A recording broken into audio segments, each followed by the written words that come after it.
توحید کی تین قسمیں ہیں اور وہ یہ ہیں: توحید ربوبیت، توحید الوہیت اور توحید اسماء و صفات۔ کمیونسٹوں نے، کمیونزم والوں نے بھی انکار کیا، وہ بھی اللہ کے وجود کا انکار کرتے ہیں۔ اور پھر کمیونزم سے ہٹ کر بھی لوگ وجود میں آ رہے ہیں نا، کیا کہتے ہیں ان کو؟ ایتھسٹ۔ تو یہ لوگ بھی نہیں مانتے۔ کوئی بھی عقل سلیم رکھنے والا یہ بات کبھی بھی تسلیم نہیں کرے گا کہ کوئی بھی اثر بغیر مؤثر کے، کوئی بھی فعل بغیر فاعل کے، اور کوئی بھی مخلوق بغیر خالق کے پائی جائے۔ علم الانسان ما لم يعلم۔ الحمدللہ رب العالمین، والصلاة والسلام علی نبینا محمد وعلی آلہ وصحبہ اجمعین، اما بعد۔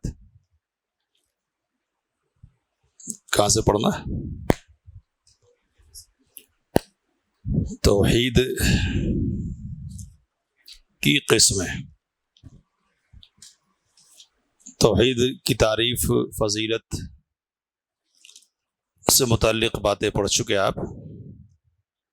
توحید کی تین قسمیں معروف بات ہے، اور وہ یہ ہیں: توحید ربوبیت، توحید الوہیت اور توحید اسماء و صفات۔ توحید ربوبیت کی تعریف: اس بات کا اعتقاد رکھنا کہ اللہ سبحانہ تعالی ہی بندوں کا خالق و رازق ہے، اور ان سب کو زندگی دینے والا اور مارنے والا ہے۔ یہ کیا ہے؟ توحید ربوبیت ہے، یعنی اکیلے ماننا اللہ تعالیٰ کو۔ کس میں؟ ربوبیت میں۔ ربوبیت میں اکیلا ماننا اللہ تعالیٰ کو، اور ربوبیت تین چیزوں کو شامل ہے بنیادی طور پر: خلق کو، اور ملک کو، اور تدبیر کو۔ ٹھیک ہے؟ تو اللہ تعالیٰ کو اکیلا خالق ماننا، مالک ماننا، اور مدبر ماننا، تدبیر کرنے والا ماننا، اکیلا۔ اس کو کیا کہتے ہیں؟ توحید ربوبیت کہتے ہیں۔ یہ عقیدہ رکھنا کہ اللہ تعالیٰ اپنے تمام افعال میں تنہا اور اکیلا ہے۔ تو اس طرح بھی تعریف کی جاتی ہے توحید ربوبیت کی، کہ اللہ تعالیٰ کو اس کے افعال میں اکیلا ماننا، یہ توحید ربوبیت ہے۔ مثلا یہ عقیدہ رکھنا کہ وہی خالق اور وہی رازق ہے۔ تو اب خلق اور رزق دو چیزیں ہیں جن کا ذکر کر رہے ہیں، ورنہ ساری چیزیں تدبیر میں، یہ ساری چیزیں آ جاتی ہیں۔ رزق وغیرہ کی جو چیزیں ہیں نا، وہ تدبیر میں آ جاتی ہیں۔ کہتے ہیں کہ توحید ربوبیت کا اقرار پہلے کے گزرے ہوئے مشرکین بھی کرتے تھے، یعنی اس توحید کو گزشتہ مشرکین بھی مانتے تھے اور تسلیم کرتے تھے، اور تمام ملتوں کے لوگ، یعنی یہودی، نصرانی، سابئی اور مجوسی بھی اس کا اقرار کرتے ہیں، اور اس کا انکار ماضی میں دہریوں نے اور دور حاضر میں کمیونسٹوں نے کیا ہے۔ تو دہریہ وہ لوگ جو خالق کے قائل نہیں ہیں، یہ جو اس بات کے قائل ہے کہ گردش روزگار کی بنیاد پر ہم وجود میں آ گئے، اور زمانے کی گردشی ہم کو یہاں سے ختم کر دے گی۔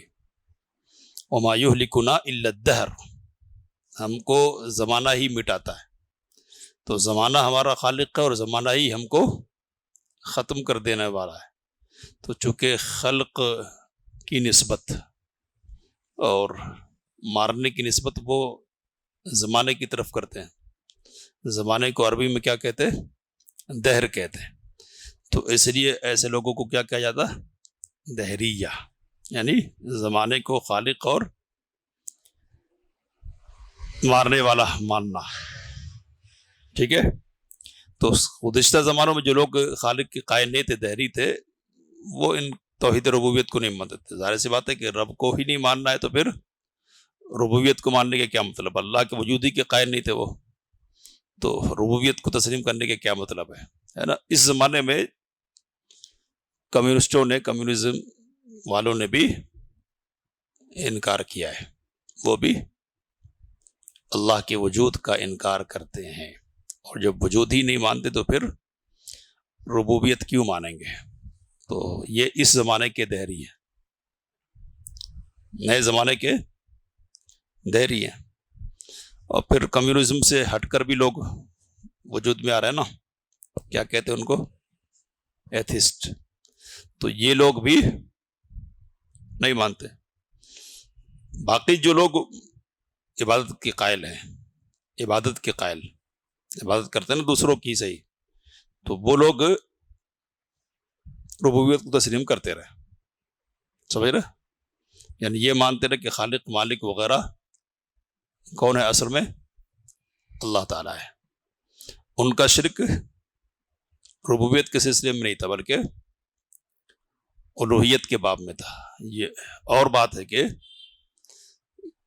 کہیں کہیں ربوبیت میں بھی ڈنڈی مارا کرتے تھے. اور ظاہر سی بات ہے کہ الوہیت میں جب شرک ہونے لگتا ہے نا تو پھر وہیں تک نہیں رہ جاتا، وہ آگے بڑھتا ہے نا. تو بعض لوگ جن کو واسطہ بناتے ہیں نا انہی کو اصل سمجھنے لگتے ہیں، انہی کو تو پیدا کرنے کی نسبت بھی انہی کی طرف کرنے لگ جاتے، روزی دینے والا بھی انہی کو بنانے لگتے، اور یہ سمجھنے لگتے کہ موت و حیات پر ان کو قدرت حاصل ہے. تو اس طرح سے ربوبیت کی صفتیں ان کے اندر منتقل کرتے. تو یہ بیماری آتی ہے، لیکن مجموعی طور پر جو سوچ ہوتی ہے وہ کیا ہے کہ نہیں، خالق مالک اصل میں کون ہے؟ اللہ ہے. ان کو کیوں پوچھتے؟ تو واسطے کے طور پر، یہ اللہ تعالیٰ تک ہماری بات پہنچانے والے ہیں. کہہ رہے کہ توحید ربوبیت کے اس بات پر دلیل اور حال اور ماضی کے بے دین دہریوں پر رد ہے نا. تو توحید ربوبیت کی دلیل کیا ہے؟ اور جو لوگ نہیں مان رہے ہیں، پرانے ہو یا نئے، ان پر رد کیسے کریں گے؟ ان کی تردید کیسے کریں گے؟ ان کا ریفیوٹیشن کیسے ہوگا؟ ٹھیک ہے. کہہ رہے کہ رب کریم کا انکار کرنے والے جاہلوں سے ہم یہ کہیں گے کہ کوئی بھی عقل سلیم رکھنے والا یہ بات کبھی بھی تسلیم نہیں کرے گا کہ کوئی بھی اثر بغیر مؤثر کے اور کوئی بھی فعل بغیر فاعل کے اور کوئی بھی مخلوق بغیر خالق کے پائی جائے.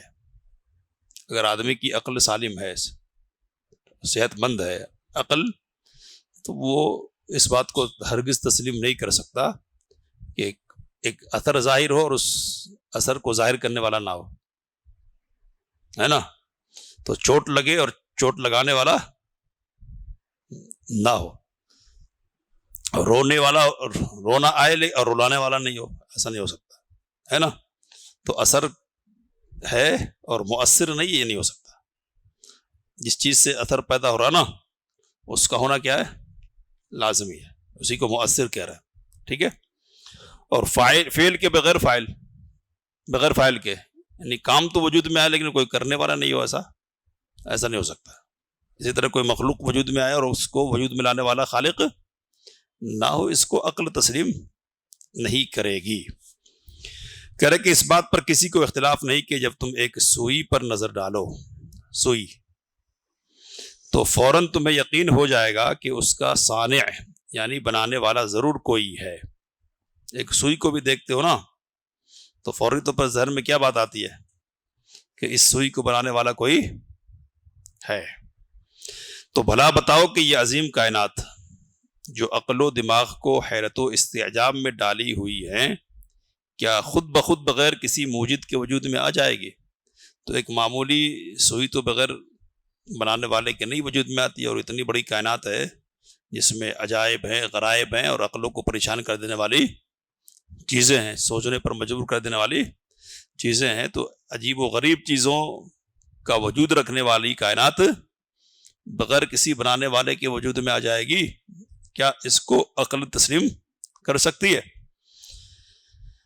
اسی طرح اس کا نظام و انتظام، تو ایک تو یہ کہ ایک چیز وجود میں آ گئی، ٹھیک ہے، وجود میں آ گئی.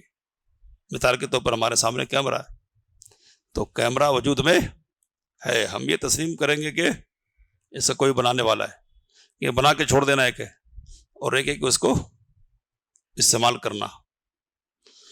تو ایک ہے بنانا اور ایک ہے بنانے کے بعد اس کو کام میں لانا. تو یہ کائنات بنایا بھی ہے اور یہ کائنات اپنا کام کر بھی رہی ہے. تو بنانے والے کا بھی تقاضا ہو رہا ہے اور اس کو چلانے والے کا بھی تقاضا ہو رہا ہے. خود سے کیسے چلے گی، ہے نا؟ تو پورا انتظام ہے، پورا سیٹ اپ ہے پوری دنیا کا، ہے نا؟ تو یہ سیٹ اپ کسی کے ہاتھ میں ہے یا نہیں ہے؟ ہونا چاہیے یا نہیں ہونا چاہیے؟ بغیر کسی منتظم کے خود بخود چل سکتا ہے؟ کہاں ہوتا وہ، ہے نا؟ کھڑا کرنا پڑے گا، سیٹ کرنا پڑے گا، آن کرنا پڑے گا، دیکھنا پڑے گا، تب کام کرتا ہے. تو ایک چھوٹا مسئلہ یہ، تو پوری کائنات کا نظام کیسے چلے گا بغیر چلانے والے کے؟ اس کائنات میں موجود چاند، ستارے، بادل، بجلیوں کی چمک، ان کا گرج و تڑک، بے آب و گیاہ چٹیل میدان، یعنی آب و گیاہ مطلب پانی اور گھاس، گیاہ مطلب گھاس اور آب مطلب پانی، یعنی بالکل سوکھا. سمندریں، رات اور دن، اندھیرے اور اجالے، درخت اور پھول پنکھڑیاں، جنات اور انسان، فرشتے اور حیوانات، اور ان کے ماسوا انگنت انواع و اقسام کی مخلوقات جو آدمی کی شمار و احاطے سے بالا تر ہیں. کیا یہ ساری چیزیں بغیر کسی موجد یعنی وجود بخشنے والے کے خود بخود عدم سے نکل کر وجود میں آ گئی ہیں؟ سوال ہے. کبھی نہیں. اللہ کی قسم، معمولی عقل اور فہم و بصیرت والا بھی کبھی ایسی بات نہیں کہے گا. ٹھیک ہے، تسلیم کرے گا کہ ضرور ان کا کوئی رب اور کوئی خالق ہے. خلاصہ کلام یہ کہ اللہ کے رب ہونے پر بے شمار دلائل ہیں اور براہین ہیں جن کا احصاء یعنی شمار کرنا مشکل ہے. سچ فرمایا اللہ سبحانہ و تعالی نے کہ ام خلقوا من غیر شیء ام هم الخالقون، کیا یہ بغیر کسی چیز کے پیدا کیے گئے ہیں یا خود اپنے خالق ہیں؟ انہوں نے خود کو پیدا کر لیا ہے، تو نہ بغیر کسی چیز کے پیدا کیے جا سکتے یہ، اور نہ یہ خود اپنا خالق ہو سکتے ہیں. جو خالق ہوگا وہ مخلوق نہیں ہو سکتا، اور جو مخلوق ہے وہ ہو سکتا ہے. اپنے آپ کو ہی کوئی بنائے، ممکن نہیں ہے. بنانے والا اور ہوگا اور بننے والی جو چیز ہے نا وہ اور ہوگی. تو دونوں باتوں میں سے کوئی ہی نہیں ہے، نہ یہ بغیر کسی خالق کے پیدا کیے گئے ہیں، نہ یہ خود اپنے خالق ہے. تو پھر کیا ہے؟ ضرور ان کا کوئی نہ کوئی بنانے والا ہے. تو یہ سورہ طور کی آیت ہے. اور توحید ربوبیت کے حوالے سے بات یہ سمجھنے کی ہے کہ کائنات میں جو دلیل ہے نا وہ کافی ہے توحید ربوبیت کو تسلیم کرنے کے لیے. توحید ربوبیت کے لیے کیا ہے؟ کائنات کی دلیل ہی کافی ہے. کیا ہے؟ کوئی بنانے والا ہے یہ ماننا نا، کوئی چلانے والا یہ ماننا ہے. تو آدمی کے پاس شرعی دلیلیں نہیں بھی ہوں گی، وحی کی دلیلیں، تب بھی کیا ہے؟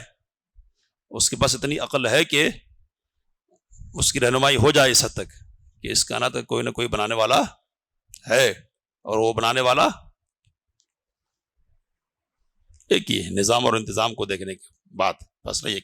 تو ربوبیت کے لیے آیات کونیہ کافی ہے. کیا کافی ہے؟ آیات کونیہ. سمجھتے نا آیات کونیہ؟ کائنات میں جو نشانیاں، سورج، چاند، آسمان، زمین وغیرہ وغیرہ، یہ کافی ہے. خود اپنا وجود کافی ہے غور کرنے کے لیے. ٹھیک. تو یہ جو آیت کریمہ ام خلقوا من غیر شیء ام هم الخالقون سورۃ طور کی ہے. جبیر بن مطعم رضی اللہ تعالیٰ عنہ مسلمان نہیں ہوئے تھے. اس زمانے میں ان کے کانوں میں یہ آیت پہنچی، تو کہتے ہیں کہ اس کو سننے کے بعد ایسا محسوس ہو رہا تھا کہ میرا کلیجہ میرے منہ کو آ جائے گا. یعنی اپنے اوپر کنٹرول کرنا اور قابو کرنا میرے لیے مشکل ہوگا کہ ایسی حقیقت ہے کہ اس کو تسلیم کیے بغیر چارہ ہی نہیں. تو اسی وقت ایمان نے میرے دل میں گھر کر لیا تھا. تسلیم کے بغیر چارہ ہی نہیں کہ کوئی نہ کوئی سانے ہونا چاہیے. ایجاد ہو اور کوئی موجد نہیں ہو ہی نہیں سکتا، ہے نا؟ کوئی چیز وجود میں آئے اور اس کو وجود میں لانے والا نہیں ہو کوئی، نہیں ہو سکتا، کوئی نہ کوئی ہوگا. ٹھیک ہے. دوسری جگہ اللہ تعالیٰ نے فرمایا کہ اللہ خالق کل شیء وہو علی کل شیء وکیل. اللہ ہر چیز کا خالق ہے اور وہ ہر چیز پر نگہباں ہے. ٹھیک ہے. توحید ربوبیت پر کئی دلیلوں میں سے ایک وہ واقعہ جو امام ابو حنیفہ رحمہ اللہ کی طرف منسوب کیا جاتا ہے. تو یہ توحید ربوبیت کی ایک دلیل کے طور پر سرپھرے اور بے دین لوگوں کی ایک جماعت نے توحید ربوبیت کے سلسلے میں امام صاحب سے مناظرہ کرنے کا ارادہ کیا. ٹھیک ہے. تو مناظرہ شروع کرنے سے پہلے امام صاحب نے ان لوگوں سے ایک بات کہی کہ دریائے دجلہ میں ایک کشتی ہے جو خود جاتی ہے اور پھر خود اغراض خوردنی اور مال و متاع وغیرہ سے اپنے آپ کو بھر لیتی ہے، سامان سے. ٹھیک ہے. اور پھر خود دوسرے کنارے لوٹ جاتی ہے اور پہنچ کر پھر خود لنگر انداز ہو جاتی ہے. لنگر انداز ہونا سمجھتے ہیں نا، کشتی کا ٹھہرنا اس کو لنگر انداز ہونا کہتے ہیں. پورٹ پر آ کر رکنا جو ہوتا ہے نا اس کو لنگر انداز ہونا کہتے ہیں. اور اپنے اندر تمام لدے ہوئے سامان کو خود اتار دیتی ہے اور پھر لوٹ کر دوسرے کنارے پہنچ جاتی ہے. یہ سارے اعمال یوں ہی بغیر کسی مدبر اور ملاح کے انجام پاتے رہتے ہیں. تو امام ابو حنیفہ نے جب یہ بات کہی تو یہ لوگ تعجب میں پڑ گئے اور کہنے لگے یہ تو امر محال ہے، یعنی یہ ممکن معاملہ نہیں ہے، ناممکن نہیں ہے. یہ کیسے ہو سکتا ہے کہ کشتی خود جائے خود آئے، لنگر انداز بھی ہو، سامان چڑھا بھی لے، سامان اتار بھی لے، یہ کیسے ہو سکتا ہے؟ ٹھیک ہے. ایسا ہونا ممکن ہی نہیں. تو امام موصوف رحمہ اللہ نے ان سے کہا کہ جب یہ ایک کشتی کے سلسلے میں جو کہ ایک معمولی سا عمل ہے محال ہے، تو وہ بذات خود بغیر ملا کے ادھر سے دوسرے کنارے نہیں جا سکتی اور نہ ہی خود سامان وغیرہ لاد اور اتار سکتی ہے، تو پھر یہ کیسے ممکن ہے کہ یہ سارا نظام کائنات علوی ہو اور سفلی، علوی اور سفلی یا سفلی، سفلی تو علوی ہو یا سفلی، یعنی نیچے کا ہو یا اوپر کا، بذات خود وجود میں آ کر خود بخود چل سکتی ہے. تو ایک کشتی جب ایسا نہیں کر سکتی ہے اور کشتی کے ساتھ ایسا نہیں ہو سکتا ہے تو پھر پوری کائنات کیسے چلے گی؟ تب کیا ہے؟ خاموش ہو جانا پڑے گا نا. تو اس طرح سے ایک پریکٹیکل مثال دے کر امام ابو حنیفہ رحمہ اللہ نے سامنے والوں کو کیا کر دیا؟ خاموش کر دیا. ٹھیک ہے. قرآن کریم میں دلیلیں بہت ساری ہے توحید ربوبیت کی. اللہ تعالیٰ نے فرمایا کہ وَلَئِنْ سَأَلْتُم مَّنْ خَلَقَ السَّمَاوَاتِ وَالْأَرْضَ لَيَقُولُنَّ اللَّهُ قُلِ الْحَمْدُ لِلَّهِ بَلْ أَكْثَرُهُمْ لَا يَعْلَمُونَ. اگر ان سے آپ پوچھیں کہ آسمانوں کو اور زمین کو کس نے پیدا کیا تو ضرور یہ کہیں گے کہ اللہ نے. تو آپ کہیے کہ ساری تعریفیں پھر اللہ کے لیے ہوئی. بل اکثرهم لا يعلمون، لیکن اکثر لوگ جانتے نہیں ہے. نہیں جاننے کا مطلب کس کو نہیں معلوم ہے کہ خالق کون ہے؟ اللہ ہے. لیکن اس جاننے کا نتیجہ جو ہے نا وہ نہیں معلوم ہے. اس جاننے کا نتیجہ کیا ہے کہ جب پیدا کرنے والا ہے اللہ تو پھر معبود بھی اس کو ہونا چاہیے. اس کو نہیں جانتے، اور نہیں جاننے کا مطلب یہاں نہیں سمجھتے. ٹھیک ہے. دوسری جگہ قل من یرزقکم من السماء والارض امن یملک السمع والابصار. کون ہے جو آسمان سے اور زمین سے تمہیں روزی دیتا ہے؟ کون ہے کہ کان اور آنکھوں کا اختیار رکھتا ہے؟ مالک ہے. ومن یخرج الحی من المیت. کون ہے جو زندہ سے مردے کو نکالتا ہے، مردے سے زندہ کو نکالتا ہے، اور زندے سے مردے کو نکالتا ہے. ومن یدبر الامر. معاملات تدبیر کون کرتا ہے؟ کائنات کا نظام کون چلاتا ہے؟ فَسَيَقُولُونَ اللَّهُ. تو یہ کیا کہیں گے؟ ضرور یہ کہیں گے اللہ. فَقُلْ أَفَلَا تَتَّقُونَ. تو آپ کہیں کہ بچتے کیوں نہیں، پھر ڈرتے کیوں نہیں؟ فَذَلِكُمُ اللَّهُ رَبُّكُمُ الْحَقُّ. یہی تمہارا اللہ، وہی اللہ ہے تمہارا حقیقی رب. فَمَاذَا بَعْدَ الْحَقِّ إِلَّا الضَّلَالُ. تو اب حق کے بعد گمراہی کے علاوہ کیا ہے پھر؟ تو حق تو ادھر ہی ہے، اللہ کی ذات کے ساتھ ہے. اب دوسرے کو تم لا رہے وجود میں ان کی بات کر رہے ان کی پوجا کر رہے تو وہ کیا ہے؟ ضلال، گمراہی، باطل ہے۔ فَأَنَّ تُصْرَفُونَ، تو پھر تم کدھر پھرائے جاتے ہو، کدھر بھٹکتے ہو، بھٹکائے جاتے ہو؟ ٹھیک ہے۔ اسی طرح اللہ تعالیٰ نے کیا کہ وَلَئِنْ سَأَلْتَهُمْ مَنْ خَلَقَ السَّمَاوَاتِ وَالْأَرْضَ لَيَقُولُنَّ، اگر آپ ان سے پوچھیں گے کہ آسمانوں کو اور زمین کو کس نے پیدا کیا، تو ضرور یہ کہیں گے کہ انہیں عزیز و علیم اللہ تعالیٰ نے پیدا کیا ہے۔ ٹھیک ہے، تو یہ مشرکین کا اقرار نامہ ہے کس بات کا؟ کہ رب کون ہے؟ اکیلا اللہ ہے۔ تو توحید ربوبیت کو قدیم و جدید سارے مشرکین تسلیم کرتے رہے ہیں، لیکن موٹے طور پر تسلیم کرتے رہے، یہ کہیں گے، ایسا نہیں ہے کہ ہر ایک مشرک تسلیم کرتا ہو اور اس میں شرک کا وجود نہیں ہوا ہو۔ توحید ربوبیت میں بھی شرک ہوتا رہا ہے اور شرک ہوتا ہے اب بھی، ہے کہ نہیں؟ کہہ رہے کہ صرف توحید ربوبیت کے اقرار سے آدمی اسلام میں داخل نہیں ہو سکتا جب تک کہ توحید الوہیت کا اقرار نہ کر لے۔ تو ایک آدمی اگر صرف اللہ کو خالق مانتا ہے، مالک مانتا ہے، تو کیا اتنا ماننا اس کے مومن ہونے کے لیے کافی ہے؟ کافی نہیں ہے۔ اس کے ساتھ ساتھ کیا ماننا پڑے گا؟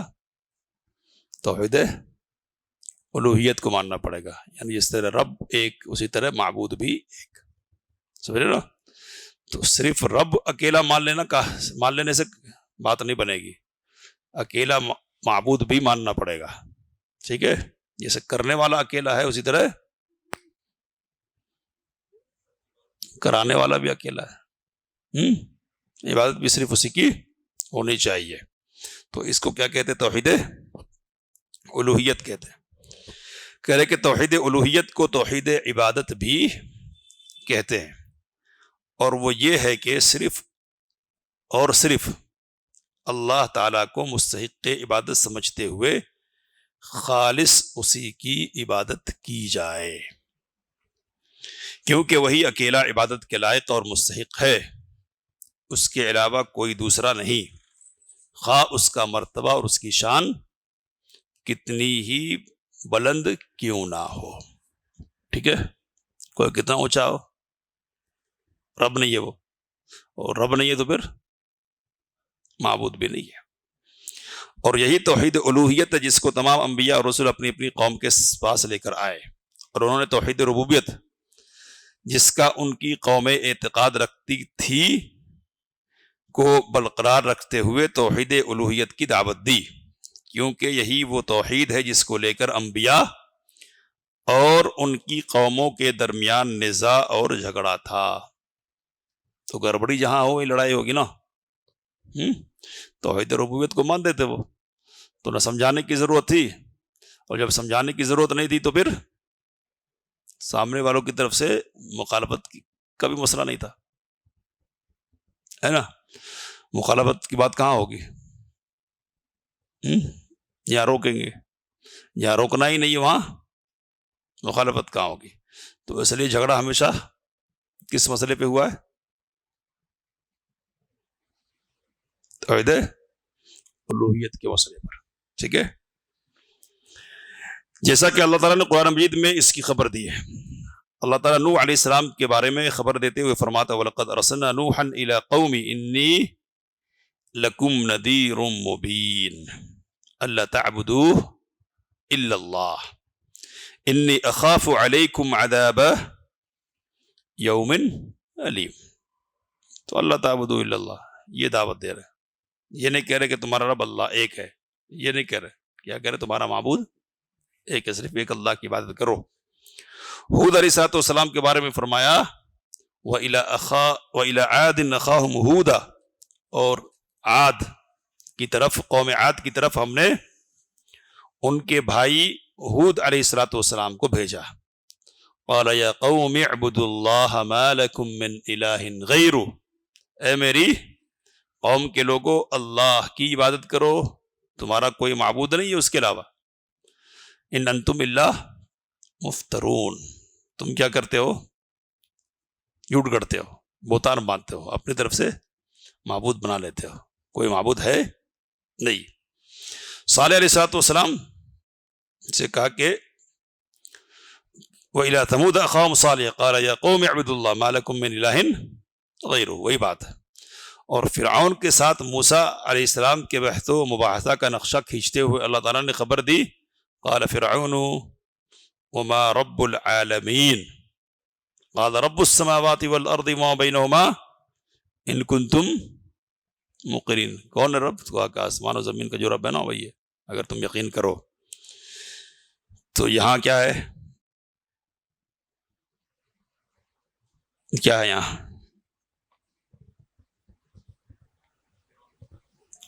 تو علماء نے یہ لکھا کہ تاریخ انسانی میں جن لوگوں نے ربوبیت میں کفر کیا نا، ان میں ایک نمایاں نام کس کا ہے؟ فرعون کا ہے، کہ اس نے خود ربوبیت کا دعویٰ کیا تھا نا، تو ربوبیت کے انکار کرنے والوں میں سے ہے یہ، ٹھیک ہے۔ نیز اللہ تعالیٰ نے موسیٰ علیہ السلام کے بارے میں خبر دیتے ہوئے فرمایا کہ جب انہوں نے اپنی قوم بنی اسرائیل سے کہا غیر اللہ ابغیکم الہا وفضلکم علی العالمین، کیا اللہ کے سوا کوئی اور معبود ڈھونڈ رہے ہو تم، مجھ سے چاہتے ہو؟ تو معبود کی بات کی، رب کی بات نہیں کی ہے۔ اور عیسیٰ علیہ السلام نے کہا ان اللہ ربی وربکم فاعبدوہ ھذا صراط مستقیم۔ تو دعوت اصل کیا؟ فاعبدوہ کی دعوت ہے، ربی اور ربکم تو معلوم ہی ہے، ان کو بھی تسلیم تھی یہ بات ہے نا۔ تو اس کی بنیاد پر کیا ہے؟ عبادت بھی اللہ ہی کی ہونی چاہیے۔ اس کے بعد قل یا اہل الکتاب تعالوا الی کلمۃ سواء بیننا وبینکم الا نعبد الا اللہ ولا نشرک به شیئا ولا يتخذ بعضنا بعضا اربابا من دون اللہ فان تولوا فقولوا اشهدوا بأننا مسلمون۔ ترجمہ تو معلوم ہی ہے، معلوم ہے نا، معلوم ہے نا ترجمہ؟ تو اللہ نعبد الا اللہ، ہم عبادت نہ کریں مگر ایک اللہ کی، یہی اصل دعوت ہے۔ ہمارے اور تمہارے درمیان مشترک بات یہی ہے، یعنی کس اعتبار سے؟ دعوت ہونے کے اعتبار سے، ماننے اور نہیں ماننے کے اعتبار سے نہیں، ورنہ گڑبڑی تو کر دی تھی ان لوگوں نے۔ مشترک بات کیا ہے؟ دعوت۔ تمہارے یہاں بھی اصل دعوت یہی تھی اور ہمارے یہاں بھی دعوت اصل یہی ہے۔ اور اللہ تعالیٰ نے تمام انسانوں کو آواز دے کر فرمایا یا ایھا الناس اعبدوا ربکم الذی خلقکم والذین من قبلکم لعلکم تتقون۔ تو قرآن مجید میں سب سے پہلا جو حکم آیا وہ توحید کا ہے، یہ کہتے ہیں اسی بنیاد پر، کیا کہتے ہیں؟ قرآن میں سب سے پہلا حکم کون سا ہے؟ توحید کا ہے، وہ بدو۔ اور سب سے پہلی ممانعت کون سی ہے؟ شرک سے ممانعت ہے۔ کہاں؟ فلا تجعلوا للہ اندادا، آگے اگلی آیت میں ہے نا۔ تو پہلا حکم توحید کا ہے اور پہلی ممانعت شرک کی ہے۔ کہہ رہے کہ خلاصہ کلام یہ ہے کہ تمام انبیاء و رسول توحید الوہیت کی دعوت کے لیے بھیجے گئے، اور یہ کہ وہ اپنی قوموں کو یہ بتلائیں کہ صرف ایک اللہ ہی کی عبادت کریں، اور طواغیت یعنی معبودان باطلہ اور بتوں اور مورتیوں کی عبادت سے دور رہیں۔ یہ رہا ہے مسئلہ، جیسا کہ ارشاد باری تعالی ہے وَلَقَدْ بَعَثْنَا فِي كُلِّ أُمَّةٍ رَسُولًا أَنِ اعْبُدُوا اللَّهَ وَاجْتَنِبُوا الطَّاغُوتَ۔ سارے نبیوں کو ایک ہی پیغام دے کر بھیجا، ایک اللہ کی بات کرنی ہے اور معبودان باطلہ سے بچنا ہے۔ مذکورہ قرآنی آیات کی روشنی میں آپ نے تمام انبیاء و رسول کی دعوت کا موضوع ملاحظہ فرمایا کہ سب سے پہلی جو بات ان کی قوموں کے کانوں سے ٹکرائی وہ یہ تھی کہ یا قوم اعبدوا اللہ ما لکم من الہ غیرہ۔ تو خلاصہ کیا نکلا کہ توحید ربوبیت کی دعوت اصل دینے نہیں آئے تھے، وہ تو پہلے مان رہے تھے، تو اس کو برقرار رکھتے ہوئے اور اس کی بنیاد پر عمارت ٹھہراتے ہوئے کس چیز کی دعوت دینے آئے تھے؟ توحید الوہیت کی۔ جھگڑا توحید ربوبیت کے بارے میں نہیں تھا، جھگڑا توحید الوہیت کے بارے میں تھا۔ مسئلہ یہ نہیں تھا کہ رب ایک ہے یا ایک سے زائد ہے، مسئلہ یہ تھا کہ جو رب ہے اسی کی عبادت کی جائے گی یا دوسروں کی بھی عبادت کی جائے گی. تو لوگوں نے رب تو ایک تسلیم کر رکھا تھا، مان رکھا تھا، لیکن معبود کئی ایک بنا رکھے تھے. تو کئی ایک معبودوں کو چھوڑ دینا ہے اور ایک اللہ کو بحیثیت معبود پکڑ لینا ہے. اس دعوت کو لے کر تمام انبیاء کرام علیہم الصلوۃ والتسلیم اس دنیا میں تشریف لائے تھے. یہی دعوت قوموں کے سامنے رکھی، قوم کے سامنے.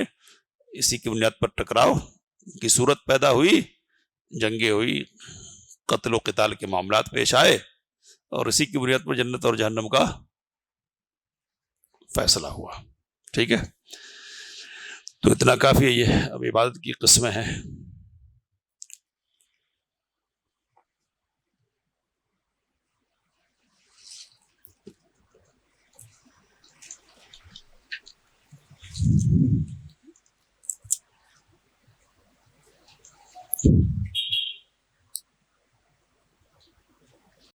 علم الإنسان ما لم يعلم